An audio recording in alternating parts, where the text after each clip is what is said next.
Tonight, when you step into a packed train or busy street, something ancient wakes up inside you. Your chest tightens, your mind races. But the real reason is far stranger than you think. For hundreds of thousands of years, large groups didn't mean celebration. They often meant danger. Your brain still panics in crowds.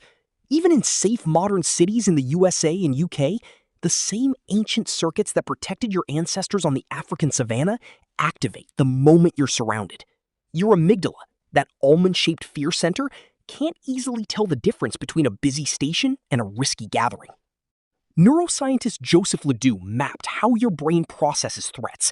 His research reveals a fast, unconscious pathway that screams danger long before you consciously understand why. In crowds, this alarm system goes into high alert. Every unknown face becomes a potential risk. Why do packed elevators or rush-hour trains feel so draining? Your ancestors lived in small, tight-knit bands of roughly 150 people. Large crowds were rare and usually signaled trouble, rival tribes, raids, or predators taking advantage of the chaos. Evolution trained you to stay vigilant. Robin Dunbar's famous social brain hypothesis shows humans are wired for smaller groups. When crowd size exceeds what your brain can track, stress hormones surge.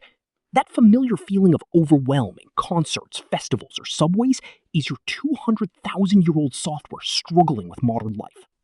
You stand shoulder to shoulder. Your heart rate climbs. Eyes dart across faces. This response isn't a flaw. It's your ancient survival system working exactly as designed. Crowds raise cortisol levels and trigger fight or flight, even when no real danger exists. Because personal space was a matter of life and death for most of human history. But here's the powerful twist.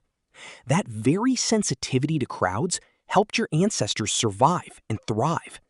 Groups offered safety in numbers, but only if you remained watchful. The ones who panicked at the right moments lived to pass their genes forward. Today, you navigate busy streets and public transport. Your brain still runs the old program. Next time tension rises in a crowd, remember, your discomfort is the echo of survivors.